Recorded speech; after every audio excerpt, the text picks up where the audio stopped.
Welcome to Talking Hoosier Baseball. We're recording this on Thursday, February 9th, 2023. I'm Cassie Palmer, and I'm joined by a very special guest, senior catcher Matthew Ellis. Welcome to the podcast, Matthew. Thanks for having me on. I'm excited. Yes, and we are too. We're getting closer and closer to the start of the season. Absolutely.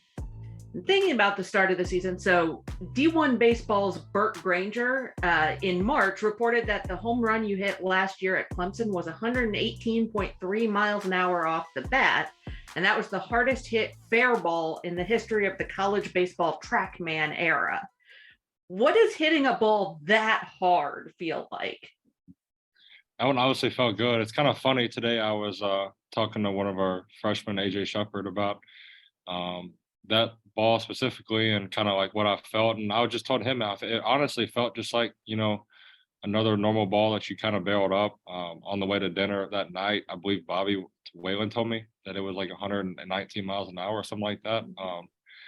It felt good. It honestly, they all kind of feel the same once you get kind of up that high and you barrel them all together.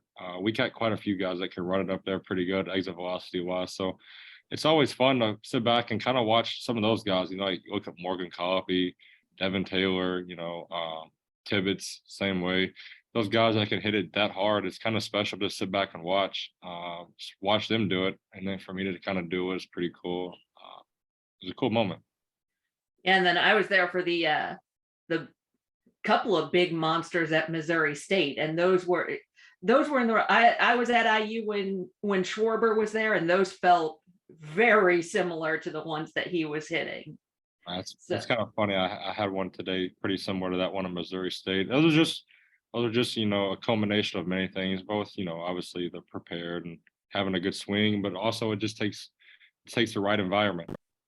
You led the Hoosiers in RBI last season, and the early part of the season it was a lot to do with the long ball, but you were effective down the stretch, just putting the ball in play on the ground, drive in runs.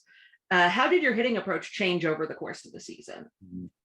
Yeah, obviously toward the first part of the year, I was kind of getting adjusted to pitching and I was getting kind of fortunate because a lot of people really didn't know much about me.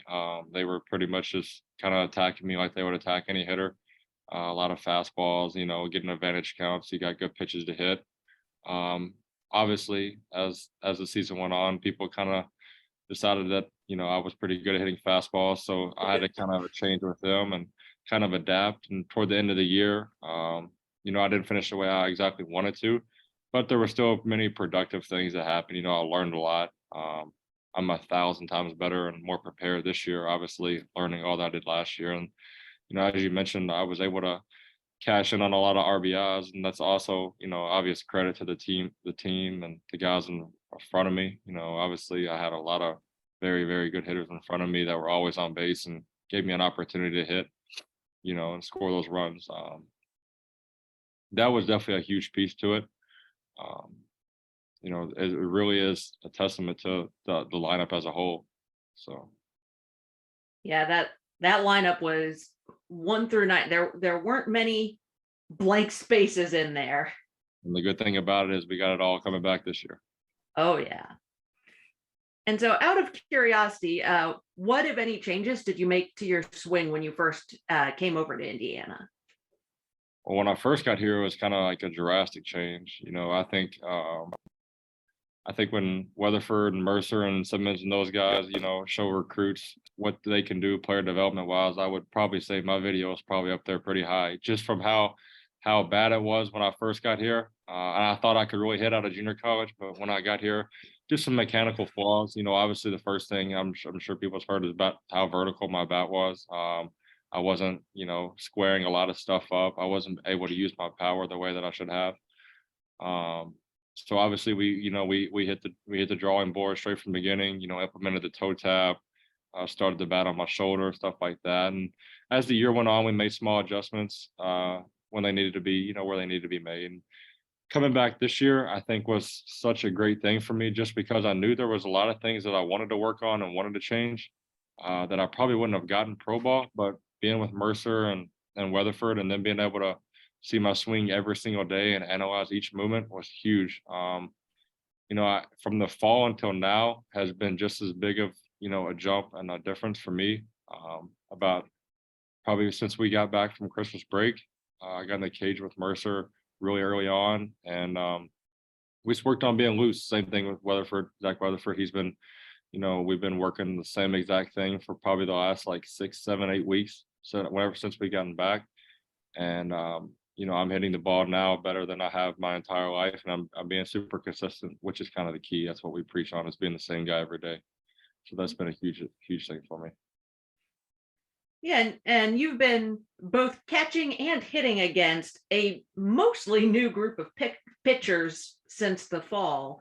What's your kind of general impression of the pitching staff for this Right. upcoming year? Obviously, from a hitting standpoint, for those guys to face the lineup that we have every single day is really impressive. I mean, you go down the lineup. I hit today, and I think I had Matheson and Colopy and Whalen and Glasser all in one group, and it's like, I look around, it's like I feel for the pitcher, like where are you going to get your out in this group at? So from that standpoint, it's from a hitting standpoint, it's been really interesting to see all the new looks that we have. We bring in guys like Gabe Levy, Ben Sauer, those older veteran transfer type guys, Wes Burton. And then you look at them, and then you look at Reisdorf and Foley and those freshmen. It's just so special and so unique to have such a diverse mix of so much talent. From a catching standpoint, it's made my job a lot easier. I can go back there and really focus on making sure each pitch looks the way that it needs to do, and try to throw them as many strikes as I can, which is my main job. But the best thing is, how they bought in the Glant. They're all in on what he says, and that's the way it should be. I don't think there's any better pitching coach in America that they have out there. They're super blessed, and when they really, really listen to him and really take what he's trying to teach them, there's a lot of special things that have happened. And over the course of the last 6 weeks, I think you saw that with a handful of freshmen. Evan Whitaker, great example. He's really taking off. Um, that's kind of all around the board. There's a lot of guys like that. Perfect time to be doing that as we're Perfect time to be approaching the doing start that. of the season. Absolutely. And now, what's it like on your end being a veteran on such a young but oddly experienced team? Yeah, it's funny you mentioned that. I think Mercer brought that up today, is how we have a lot of experience, but we're kind of like all kind of new here. You look at myself, you look at Glasser, obviously Bobby Whalen's been here, but he really only played last year.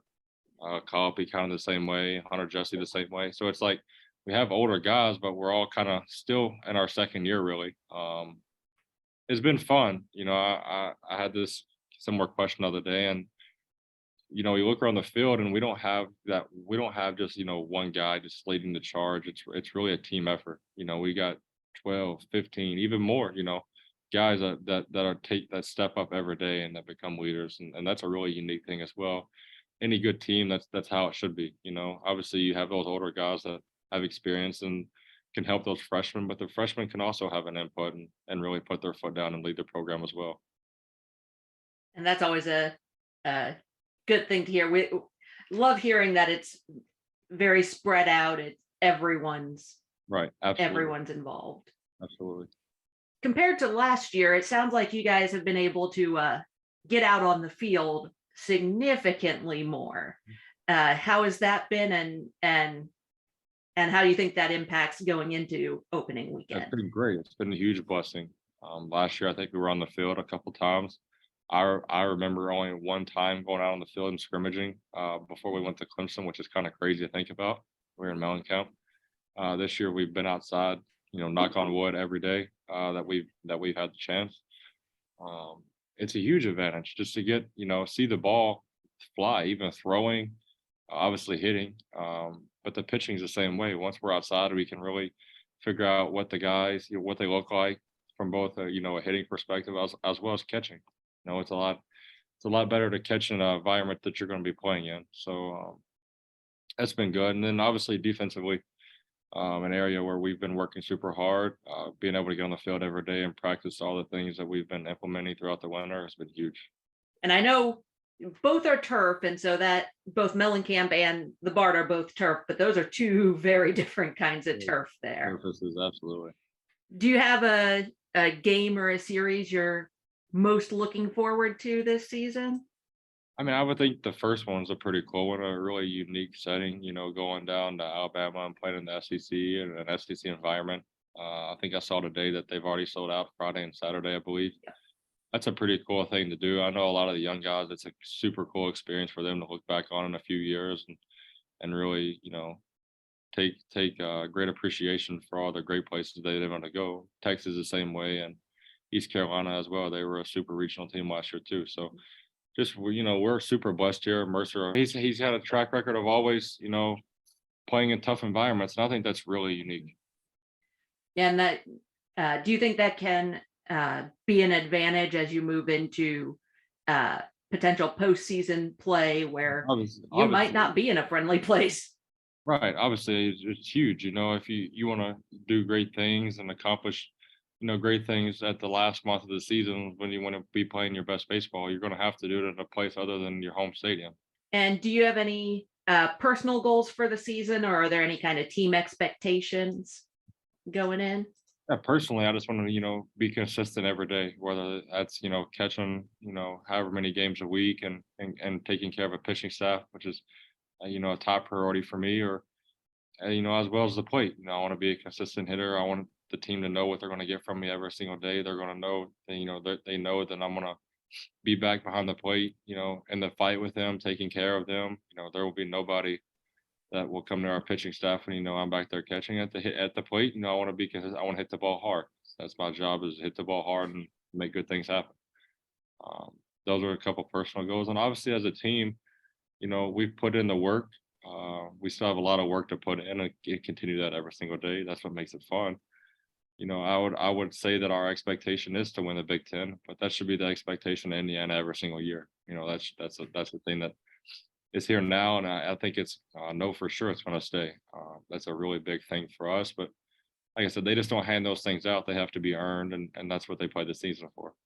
Now, a little bit off the field, have you had any kind of favorite social event with the team or parts of the team on or off campus?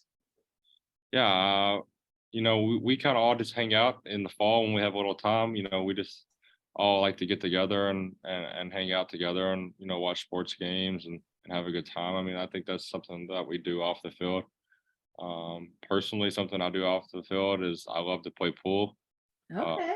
I've got a couple of guys that we go and play pool. I play in a tournament, once or twice a week, and I really enjoy doing that. That's something that I look forward to throughout the week. I've got a couple of guys, Josh Pyne thinks he's getting pretty good, but he's nowhere near good enough to beat me yet. But no, that's something I really enjoy doing. Maybe he'll get there eventually. He's got some time, but he really needs some help. Do you have any other hobbies or things you like to do for fun off the field? Yeah, I mean, back home, I just, when I'm back home, it's kind of a different little different element for me. I live in the middle of nowhere really, so there's nothing too crazy to do. I enjoy being outside. I really enjoy spending some time with my family. We fish and lay out. We have a pool and we lay in our pond too. We do a little bit of everything. Just taking it easy, really enjoying the time with my family because we're really busy, obviously, and I'm gone away from home for most months of the year. So when I get to spend that time with them, and it really is just something really special, and I just try to soak up every minute of it. Have you managed to get any of the other guys out there fishing or anything? We got quite a bit of guys that like to get outside and do some stuff like that. Josh, I was talking to Josh yesterday, and he was back home in Bloomfield, searching for deer sheds and stuff like that. So that's pretty similar stuff to me. I've got a couple of guys that have made it to Wadi, and they really enjoyed it, and most of them don't want to leave once they get there. But it's a fun thing. Yeah. And looking at the academic side of student athlete, what are you studying and what are maybe eventual post baseball plans? Right. So I'm a liberal studies major here at Indiana. After baseball's over, I've kind of thought of a few things that maybe would interest me, but I haven't really, made a decisive decision of kind of like exactly what I want to do. I would like to do some sort of sales, whether it's, medical insurance sales, something like that. I've talked to some really, you know, high achieving people in both of those fields, and kind of picked their brain and kind of, heard their stories and stuff like that. So, I think with my work ethic and my determination, I really think there's a good possibility that I'll be able to do something I enjoy once I finish baseball up. Is there anything you can think of off the top of your head that you want to share with Hoosier Nation that we haven't talked about already? I mean, I know our team is super excited for the year. We're gonna go out and we're gonna play competitive baseball. We've worked our tails off, and I know the Hoosier Nation's really excited for the season. They always come out and support, and I'm excited to see some new faces in the stands this year, and hopefully we pack it out pretty good because we're gonna put a great product on the field. And like I said, we're gonna keep improving each week. If it's not the first week, it may be the second or the next, but we're gonna put it all together eventually, and we're gonna do some great things. And the program's in great hands. You look at all the freshmen we have, the young guys again, for the next however long. Mercer, Glant, Simmons, and all those guys are here. This place is in great hands, and that's really exciting to look at too. As I become an alumni before long, this place is in such great hands, and I'm just a Hoosier for life, and it's a super great feeling. As we talked about, season is quickly approaching. The entire IU base crew, Talking Hoosier baseball crew, will be down in Auburn for opening weekend.